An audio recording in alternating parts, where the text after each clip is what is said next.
Assalamualaikum warahmatullahi wabarakatuh. Oke teman-teman, kembali lagi bersama saya di channelnya Agung Yustian. Oke, jadi pada video kali ini saya akan mencoba membahas tentang perkembangan kripto itu seperti apa ke depannya, yaitu di tahun 2023 ini. Sementara untuk kondisi market saat ini, yaitu nutupnya itu untuk per tahun 2022 ini sangat buruk sekali ya untuk semua market ya. Bukan cuman kripto ya. Di sini ada S&P 500 juga sama mengalami penurunan terus ya. Nasdaq, kemudian ada Bitcoin Index, kemudian US dollar, Dow Jones, Russell. Kemudian ini untuk ini juga untuk stok juga ya. Di sini Apple gitu. Kemudian semuanya mengalami penurunan yang sungguh di luar dari dugaan, teman-teman. Kemudian untuk si kripto juga sama sini mengalami penurunan yang cukup dalam ya, yang cukup dalam.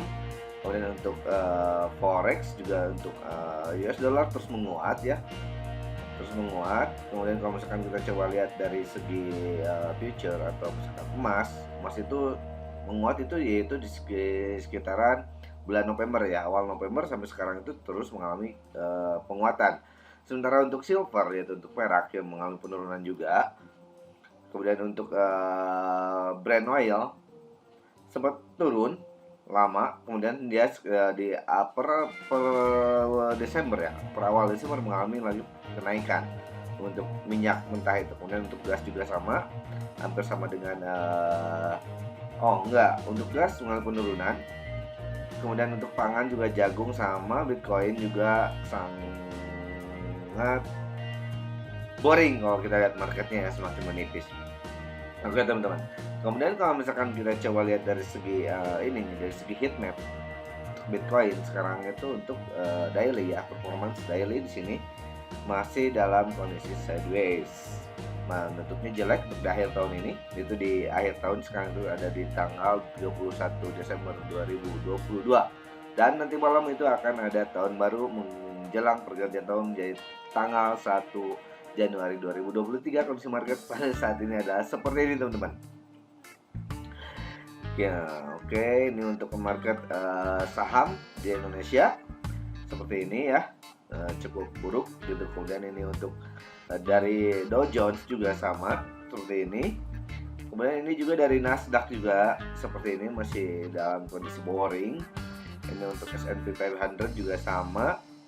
Kemudian kalau misalkan kita coba lihat teman-teman sini, yaitu ada nanti patut teman-teman ingat, yaitu di tanggal kalau nggak salah ini itu adalah economic calendar ya, yang ada di TradingView.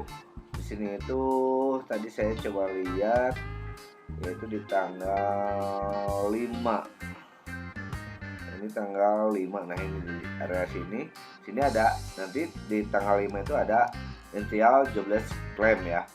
Kemudian untuk di tanggal 6-nya yaitu ada non-farm payroll dan unemployment rate gitu ya, untuk dari si schedule-nya si The Fed ya, The Fed. Kemudian kalau misalkan kita lihat dari ini dari screeningnya untuk si Bitcoin sekarang itu ada di angka 16.547 ya, 16.553 US dollar. Kemudian untuk si Cardano itu sempat kesusul ya per kemarin sama Dogecoin. Sekarang kita dari peringkat ke-9. Gila ini Dogecoin ini, memang pergerakan Elon Musk itu semakin menggila gitu ya. Nah, dan kemudian untuk ini, kalau misalkan kita coba lihat ini dari sejarahnya dari si Bitcoin ini berdasarkan per tahun teman-teman. Ini baru saya lihat. Ya, di sini ini terlihat ini yaitu di awal tahun 2013. Di sini terjadi kenaikan sampai di sini ada di titik ini yang sama teman-teman, ada di titik yang sama. Kemudian dia itu ini yang sering kita itu sebutnya itu adalah bearish engulfing ya, ketika dia itu mengalami penurunan selama setahun di sini dari 2013 ke 2014. Kemudian berikutnya itu adalah sesi bulannya dari si market kripto atau Bitcoin teman-teman, sampai 3 kali ya, 3 kali tiga tahap lah ini, 2015, 2016, 2017. Jadi bearishnya itu 1 kali dalam 1 tahun. Kemudian 3 tahun berikutnya itu adalah buran, teman-teman. Kalau misalkan kita lihat dari sini. Kemudian di sini juga ada, yaitu di tanggal per tanggal 1 Januari 2017. Di sini titik-titik dia itu puncak-puncaknya yang namanya itu buran. Dan ketika itu di awal tahun 2018, tahun juga sini dia mengalami lagi koreksi sampai di titik ini. Ini sama, ya, ini sama. Kalau misalkan kita coba lihat, kita ambil garis di sini menggunakan garis horizontal ray, di sini sama. Oke, di sini juga sama, sejajar. Dan di sini juga akan kita terlihat itu adalah sejajar. Kita coba di sini ganti dengan warna merah, maka akan terlihat seperti ini, teman-teman.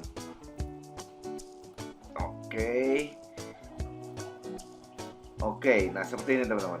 Ini sama, dia mengalami lagi bear market yaitu selama setahun. Kemudian 3 kali atau 3 periode, 3 tahun, 3 periode itu mengalami lagi buran, teman-teman.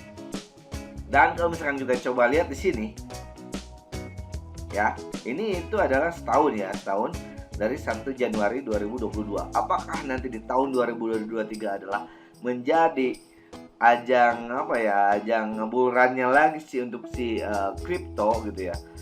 Maka kita akan coba lihat nanti setahun ke depan, teman-teman. Maka di sini itu sepertinya untuk angka yang sekarang ini, yaitu angka sekitar 16.500 sampai 600 something, ini adalah titik terendahnya sepertinya, teman-teman. Dan di sini terlihat untuk yang lowersnya juga di sini pas, di sini pas juga di awal. Tapi untuk yang di sini, teman-teman, ini untuk ininya itu malah pas di titik ini. Ini terlihat ya. Oke. Nah, ini tuh kalau misalkan kita coba tarik ini di sini, ini kita coba ganti sama yang warna kuning, maka ini tuh lurusan dari ini sebenarnya. Dari ada ekornya ini itu. Nah, ini tuh ekornya, teman-teman. Nah, ini ekornya. Jajar kan? Jajar. Begitu, teman-teman. Oke, kemudian kita coba lihat lagi di sini. Ketika dia itu sempat mengalami koreksi, maka berapa persen yaitu adalah untuk yang keburannya kembali itu yaitu sekitaran ini ke bawah di sini. Di sekitaran 13.000% untuk yang buran pertama. Kemudian untuk yang buran kedua sampai ke titik terakhirnya itu sekitar segini lah. Yang besarnya 11.000%. Kemudian yang nanti yang berikutnya the next, kalau misalkan sama ini itu 3 periode ya, 1, 2, 3, maka yang berikutnya itu adalah awalnya itu di tahun 2023 dan titik akhirnya itu kalau misalkan mengikuti dari alur ini yaitu ada di tahun 2000, 2003, 2004, 2025. Ada di tahun 2025 nanti titik puncaknya dari si bullishnya ini, burannya ini ya, teman-teman. Oke, begitu. Oke, faktor apa saja yang akan sangat mempengaruhi ya? Yaitu di sini itu ada jelas di sini ada suatu informasi dari si Bitcoin Archive ya, bahwa yang namanya Italia akan menggunakan pajak atas keuntungan cryptocurrency sebesar 26% mulai tahun 2023 menurut CoinDesk. Apakah ini akan semakin berpotensi untuk mengalami penurunan sampai mungkin dulu ke titik ini ke 7.000 US dollar? Bisa aja terjadi ya, teman-teman. Karena sini cukup besar juga untuk pajaknya itu sekitar 26%. Oke, teman-teman, dan kemudian di sini juga ada berbagai macam informasi, teman-teman. Untuk misalkan kita jadikan kayak semacam technical fundamental analis ya. Di sini yaitu pertama itu ada 23 blockchain prediction for 2023. Kemudian CoinDesk Market Outlook kuartal 4 crypto gloom spill into 2023. Nah, di sini ini yang akan saya bahas sekarang, teman-teman. Ini mengenai tentang potensi-potensi yang akan mendasari bahwa akan terjadi buran dari awal tahun 2023 menurut si CoinDesk, teman-teman. Oke, kita langsung aja ke videonya. Let's go.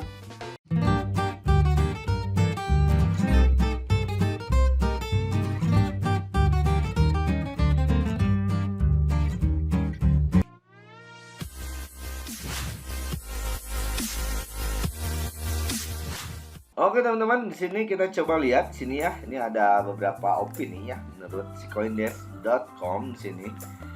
Jadi kalau misalkan kita coba, ini kan ininya bahasa Inggris ya, bahasa Inggris semua. Sini ada 23 poin juga. Ntar kita coba lihat ke bawah. Dan kalau misalkan akan dibahas itu sangat panjang sekali, akan memakan waktu. Maka kita coba untuk bahas secara cepat aja, secara cepat per poin, yang penting inti-intinya aja. Karena ini bahasa Inggris, kita coba menggunakan dulu memakai bahasa Indonesia ya. Oke, bisa? Oke, good. Nah, sini yang pertama itu adalah pentingnya dari si Ethereum atau momentum Ethereum.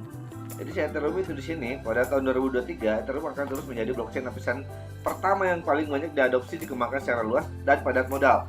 Bukan adalah peristiwa terbesar dalam industri ini sejak Satoshi Bitcoin Genesis Block pada tahun 2009.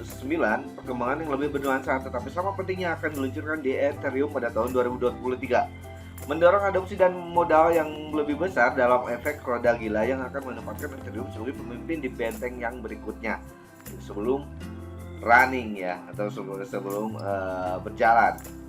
Nah, oke, itu yang pertama. Kemudian yang kedua yaitu adalah trading di Ethereum, atau misalkan kita sebut kayak semacam kalau bahasa Indonesia itu cukup lucu juga, yaitu taruhan Ethereum.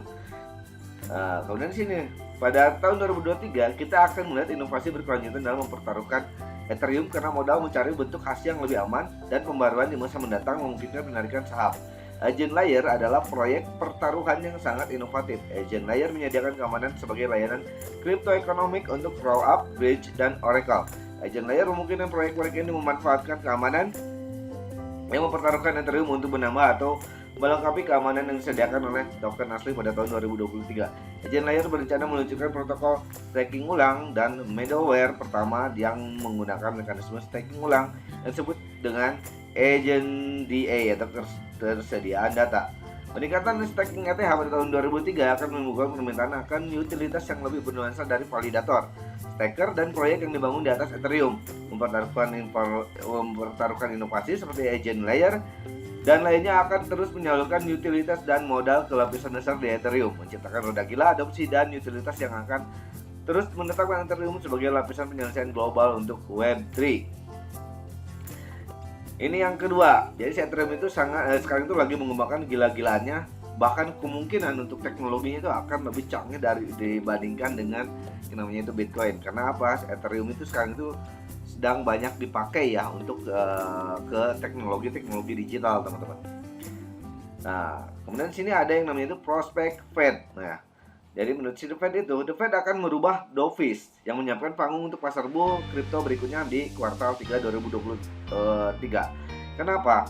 Karena di sini saat kita melihat utang kartu kredit pada titik tertinggi dan tabungan pada posisi terendah, saya mengantisipasi kita akan melihat indikator ekonomi makro seperti minyak mentah, Brent minyak jatuh ke $60 level awal 2021 dan tarif kontainer pengiriman turun di bawah $2.000 yang belum pernah jadi sejak sebelum Covid 2019. Karena utang Amerika itu sudah terlalu tinggi, teman-teman. Makanya ini harus segera cepat dihentikan, karena kalau misalkan terus dia itu menaikkan suku bunga, maka Amerika itu otomatis pasti bangkrut, teman-teman. Oke. Kemudian di sini ada yang namanya itu peraturan DC ya. Nah, Washington DC akan menjadi hotspot kripto pada tahun 2023 karena inovasi regulasi berlangsung dengan kecepatan yang belum pernah terjadi sebelumnya. Jadi semuanya itu untuk regulasi kripto itu seluruh dunia internasional tergantung dari yang namanya itu regulasi dari si cryptocurrency yang tentunya itu yang dikepalai oleh si SEC ya. Kepala SEC yaitu si Gary Gensler, teman-teman. Kemudian di sini yang kelima, poin kelima itu yaitu tentang bank sewaan. Jadi Dewan Pengawas Stabilitas Keuangan bertujuan untuk mengembangkan peraturan lebih lanjut untuk melindungi konsumen dan memungkinkan inovasi teknologi yang lebih besar dalam upaya membangun platform global yang lebih kuat dan aman. Jadi ini tuh sebenarnya hanyalah semacam kayak tipu-tipu aja ya kayaknya. Rencana Vault-Link tahun 2003 adalah untuk terus menjadi suara terdepan di kelompok kerja Federal Reserve sambil berkolaborasi dengan lembaga perbankan untuk mengaktifkan layanan kripto. Mungkin nanti kedepannya itu akan kayak semacam kayak bank-bank di Amerika itu akan menggunakan jasa-jasa bank yang di luar dari bank bank pemerintah untuk menawarkan yang namanya itu jasa cryptocurrency, teman-teman. Di sini akan mengaktifkan layanan kripto ya. Seperti itu. Kemudian poin yang keenam nih, lebih banyak utilitas dari NFT. Jadi NFT itu di sini tuh akan sangat booming banget ya untuk di 2023. Misalkan kita lihat di sini pada tahun 2023 ekosistem Web3 akan melewati era JPEG, token non sepadan yang mendominasi 2 tahun terakhir, diwakili oleh 10.000 proyek PFP dan seni tanpa utilitas. Install NFT tidak lagi secara otomatis berarti seni digital, karena berbagai kasus penggunaan akan muncul semuanya menggunakan NFT sebagai teknologi dasarnya. Jadi semua yang namanya itu teknologi digital nanti untuk identifikasi diri, untuk misalkan kayak identitas diri itu menggunakan NFT, teman-teman. Karena di sini nantinya itu untuk untuk semacam instrumen dari si web sekarang itu kan kita itu menggunakan Web2 ya. Mungkin nanti di tahun 2003 setelah meluncurnya Web3, NFT itu akan menjadi suatu identitas diri kita gitu, teman-teman. Oke. Kemudian di sini tuh yang ketujuh itu adalah investasi DAO. Investasi DAO di sini nih. Tribute Labs adalah mesin pembuat DAO investasi yang jaringannya saat ini terdiri dari 16 DAO investasi yang tersebar di lanskap Web3 dengan aset yang dikelola lebih dari 1 miliar dolar ya.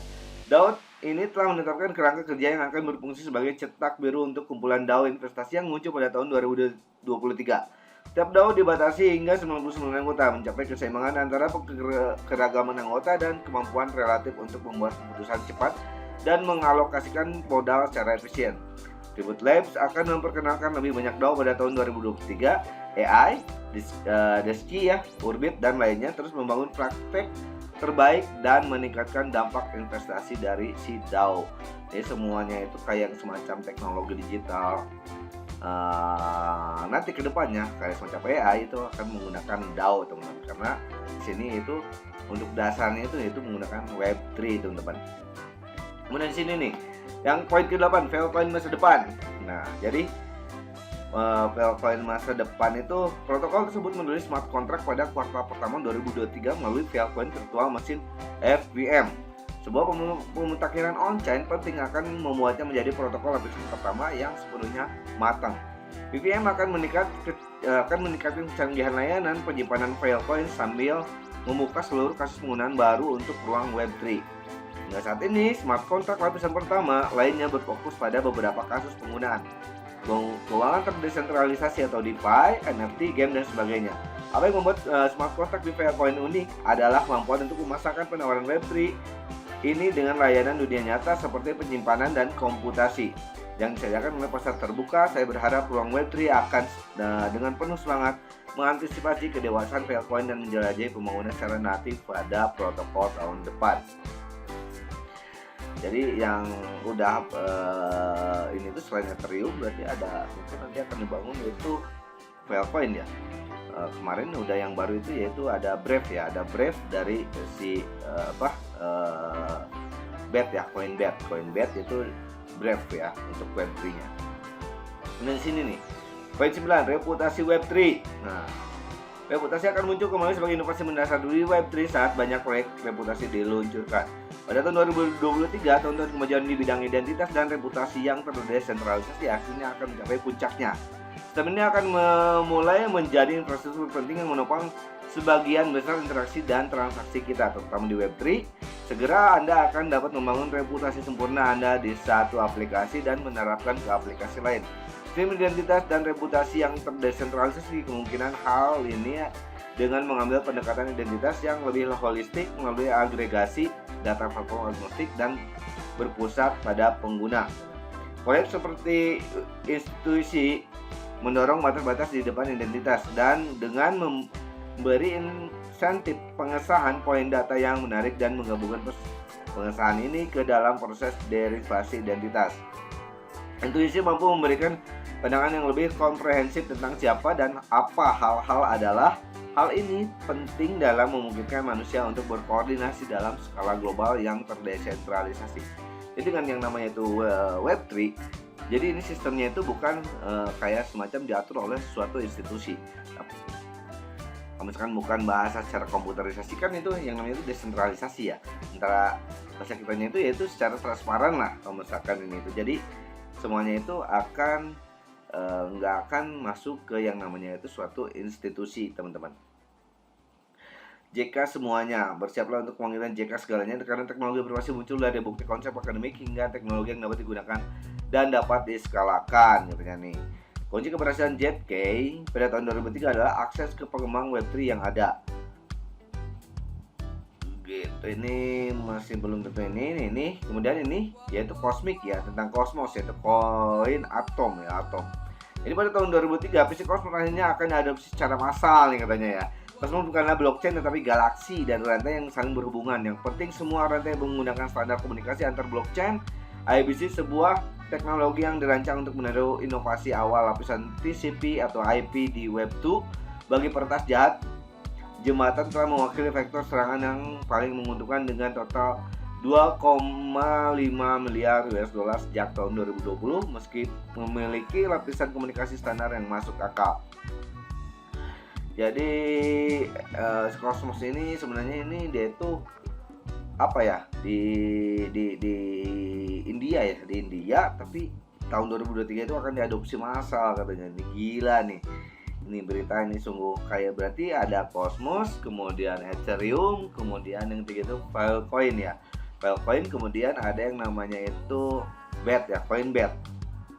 Nah ini slide Bitcoin ya. Bitcoin akan menghadapi tantangan, terus kehilangan pangsa pasar dan tidak akan memimpin pasar bull berikutnya. Nih hati-hati yang Bitcoin ya. Bitcoin akan terus tertinggal di pasar karena menyerah dan pada angin skala yang berlalu. Pertama sindrom Petrov, masalah lingkungan dan kegagalan sebagai emas digital. Kurangnya utilitas harian Bitcoin akan mulai merugikan karena Web3 lainnya mulai menunjukkan kasus penggunaan di dunia nyata. Ini akan menyerah pada sindrom Petrov, di mana memegang aset tidak akan tampak menarik dibandingkan dengan mengarahkan modal ke token dan ekosistem dengan penggunaan komersial dan perusahaan yang meningkat. Jadi sebenarnya kalau misalkan kita lihat sekarang itu yang kaum Bitcoin itu lebih kayak diiniin oleh suatu institusi, kayak semacam sekarang itu kayak MicroStrategy, kemudian Tesla, itu kan pemimpin yang namanya itu Bitcoin, teman-teman. Karena siapa yang punya duit banyak ya dia yang memiliki Bitcoin yang paling besar karena harganya itu cukup mahal, teman-teman. Oke. Di sini poin 13, permainan Web3. Game Web3 akan melewati proyek awal yang cacat dan akhirnya mulai bertemu dengan para gamer dimanapun mereka berada. Game Web3 sebagian besar gagal mencapai visinya sejauh ini. Game Web3 paling sukses misalnya Axie Infinity dan DeFi Kingdom terdipang sebagai masa depan game, tapi gagal memberikan kesan di antara 3 miliar pemain di seluruh dunia. Nyatanya game Web3 telah menerima reputasi buruk dicirikan sebagai perampasan uang atau DeFi dengan Vinir. Reputasi ini belum mau diperbaiki karena proyek game Web3 sangat terhubung ke pasar kripto. Nah, nanti pada tahun 2023, game Web3 akan menghilangkan kebiasaan dari proyek yang paling awal ini dan mulai merilis proyek-proyek yang menyatukan utilitas Web3 dan estetika game tradisional. Gelombang game Web3 berikutnya tidak akan terlihat seperti game gaya Axie dalam 2 tahun terakhir dan akan mulai menyerupai estetika game arus utama. Perhatikan, populer akan lebih dari proyek token first seperti Axie menuju studio perusahaan dan judul yang telah dibangun dengan pendekatan gameplay first, Horizon, Animoca, dan lainnya. Jadi nanti itu bukan lagi Axie Infinity, teman-teman. Nanti yang pasti bakalan menjadi hype itu untuk kedepannya. Oke nih, kayak semacam sinyal untuk tahun 2023 ya. Oke, kemudian ini lapisan kedua. Karena protokol lapisan 1 terus menjalin pengembangan inti dan skalabilitas dan privasi, lapisan 2 akan mendukung gelombang berikutnya dari aplikasi ramah konsumen. Nah, pada tahun 2003 kita akan melihat lapisan 2 menjadi yang terdepan dalam adopsi kripto saat mereka menangani gelombang aplikasi konsumen yang masuk ke pasar. Secara khusus, aplikasi non-finansial seperti media sosial, game, dan metaverse yang dapat memprioritaskan skala secara wajar di atas yang lainnya. Akan melihat lapisan Kedua, sebagai resolusi terbaik untuk diluncurkan dengan cepat di pasar, gitu ya. Oke, lapisan kedua berarti kita itu akan mau investasi nanti, kita lihat-lihat dulu nih. Kayaknya jangan masuk ke yang layer pertama nih, karena ini udah pasti terlalu mahal harganya. Yang ke-15 yaitu mati. Jadi pada tahun 2023 nanti, Descai akan mengubah penelitian ilmiah menjadi kelas aset asli Web3 melalui IP NFT Intellectual Property NFTs, mengantarkan era baru penemuan ilmiah yang sebanding dengan terobosan besar yang disaksikan dalam pengembangan perangkat lunak sumber terbuka di awal tahun 2000-an. Bidang-bidang seperti biotek akan beralih dari model inovasi monopolistik ke ekosistem hyper kolaboratif sumber terbuka di mana hasilnya lebih selaras secara fundamental dengan efisien dan peneliti. Begitu teman-teman. 2023 akan melanjutkan kebangkitan BDAO dan IP NFT karena organisasi Fortune 500 seperti Pfizer berkembang untuk mencakup lebih banyak bidang ilmiah dan bidang terapeutik. Pfizer itu apa ya? Vaksin ya? Aduh, ini rantai zombie ya, rantai zombie. Ini yang bahaya nih. Untuk rantai zombie nih. Selama bertahun-tahun blockchain vaporware seperti EOS dan Cardano tetap berada di antara blockchain teratas yang diukur dengan kapitalisasi pasar. Cardano berada di 10 teratas dan EOS berada di 40 teratas. Proyek-proyek ini masih memanfaatkan hype sejak awal, hampir tidak mengalami perkembangan ekosistem meskipun inovasi sangat besar terjadi di seluruh Web3. Ini bahaya nih. Nah, kemudian di sini pada tahun 2023 bahkan investor institusional yang menawarkan koin pra-awal dan investor retail paling awal akan kehilangan minat. Lonceng kematian akan berbunyi untuk blockchain vaporware ini karena mereka akhirnya kehilangan pendukung arus utama yang tersisa di bawah kurangnya adopsi on-chain yang tak terbantahkan.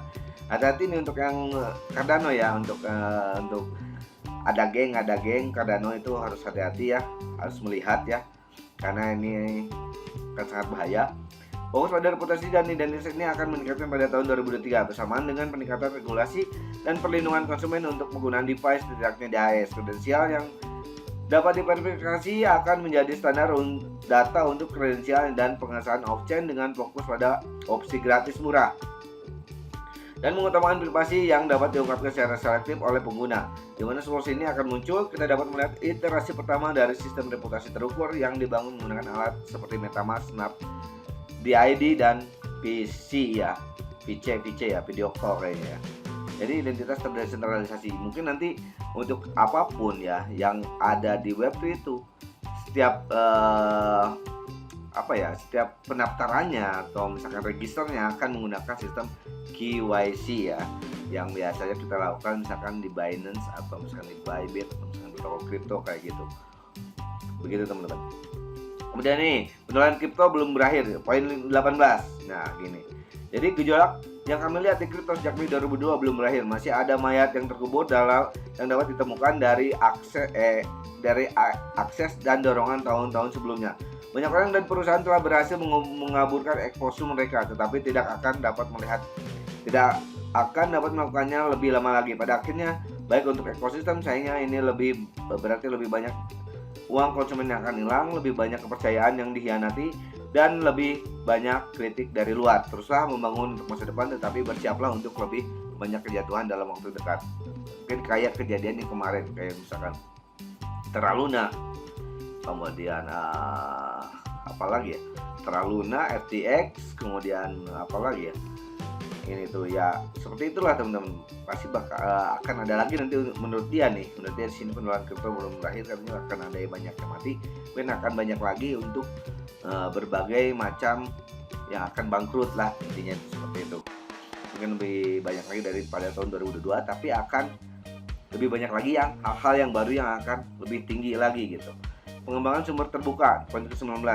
Pada tahun 2023 perhatian baru akan diberikan untuk pemimpin proyek pengembangan sumber terbuka sebagai lindung nilai terhadap pengulangan kesalahan masa lalu dalam kripto, katanya di sini. Nih, seperti kasus-kasus FTX gitu ya. Nih, pada tahun 2003 kita melihat proyek sampai kesimpulan pada kita perlu menganggap serius retorika kita sendiri dan mulai membuat langkah yang berarti menuju pengembangan infrastruktur open source melalui komunitas. Ya, seperti yang tadi saya bahas sebelumnya ya. Oke, kemudian sini yang ke-20 itu poin 20 tidak ada lagi dewa gitu ya. Dia akan meninggalkan pencariannya akan dewa dan menemukan seorang rasional dalam kripto. Yang ini nggak akan ada yang namanya itu kayak semacam pump and dump lah intinya. Karena proyek keuangan terpusat Chevy dan DeFi utama runtuh pada tahun lalu. Begitu pula para pendiri CEO mereka, orang-orang ini telah ditopang dengan rakos oleh media, menimbulkan kepercayaan yang salah tempat oleh investor, perusahaan dan regulator. Media perlu menghadapi obsesinya yang salah arah dengan dewa kripto. Mereka akan mencari suara yang terukur dan rasional dalam kripto. Ini akan terjadi perlahan, tapi pasti sepanjang tahun 2023 karena sifat sebenarnya dari lebih banyak dewa terungkap gitu ya. Kemarin lah kasus FTX itu ya, itu ada dewanya tuh si Kribo itu ya. Kripto teknologi nih, teknologi kripto nih. Teknologi kripto akan menjadi berguna mengganti uang kripto, menggantikan uang kripto dan menyiapkan penggunaan panggung untuk pasar bullish yang berikutnya nih. Jadi di sini itu katanya itu di sini nih, teknologi kripto pada tahun 2023 akan menjadi semakin berguna melalui dua tren. Pertama, pergerakan modal dari aplikasi keuangan terpusat ke desentralisasi. Dan kedua, munculnya aplikasi desentralisasi non-keuangan seperti Disky, media sosial, penghargaan konsumen, dan lainnya. Hasilnya akan menjadi fondasi yang berkembang dari adopsi Web3 yaitu kripto teknologi. Daripada hanya adopsi token yaitu uang kripto ya. Ini akan mengatur panggung untuk pasar bullish berikutnya dan membantu lindung nilai terhadap siklus pasar yang bergejolak di masa depan karena lebih banyak modal disimpan dalam aplikasi keuangan dan yang transparan daripada alternatif terpusat yang gelap. Ya kayak semacam exchange yang udah kolaps kemarin ya. Oke, perusahaan Ethereum.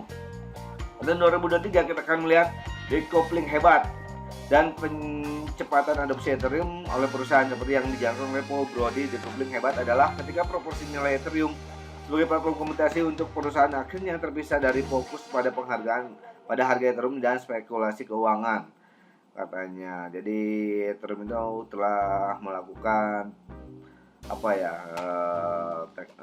perkembangan di teknologinya yang lebih gila lagi ya. Kemudian adalah poin yang terakhir yaitu DeFi yang berbeda. Ini akan memahami perbedaan antara CeFi dan DeFi. Satu-satunya kreditor yang selama bencana tahun 2022 adalah smart contract yang berbasis Ethereum seperti yang ada di Aave, di mana Celsius dan Alameda Research melunasi pinjaman mereka untuk mengakses agunan yang mereka poskan untuk meminjam dolar. Smart contract tidak perlu mempertahankan Kirk Killen dan Alice atau John Ray 3 untuk reorganisasi mereka. Tidak ada negosiasi dan teknologinya bekerja secara transparan tanpa gagal sebagaimana dimaksud. Konsekuensi makro dari semua ini untuk tahun 2023 akan menjadi pemahaman yang lebih besar oleh individu, lembaga keuangan, investor, dan regulator tentang perbedaan antara CeFi dan DeFi. Yang pertama adalah di mana transaksi secara subjektif ditengahi oleh manusia yang mampu mengotak-atik database secara tidak benar. Yang berakhir adalah di mana transaksi tanpa kepercayaan dan objektif ditengahi oleh matematika dan ilmu komputer tanpa manipulasi. Jadi yang secara kalau misalkan kita coba lihat ya ke belakang kayak semacam Celsius itu ya kasusnya ya mirip-mirip kayak semacam memanipulasi duit ya. Dia pinjam uang dalam bentuk Bitcoin ke suatu institusi, kemudian dia itu nggak mampu bayar, kemudian itu mau kayak mirip-mirip kayak kemarin si Terra Luna kayak gitu ya. Oke teman-teman, mungkin begitu aja ya untuk video kali ini ya. Semoga bermanfaat dan menambah wawasan kita teman-teman semua ya. Oke, disclaimer on dan Dior ya, karena saya bukan finansial advice-nya teman-teman. Oke, dan pengendali keuangan kalian adalah dari kalian sendiri. Oke, Happy New Year ya, and happy next weekend. Wassalamualaikum warahmatullahi wabarakatuh. Terima kasih.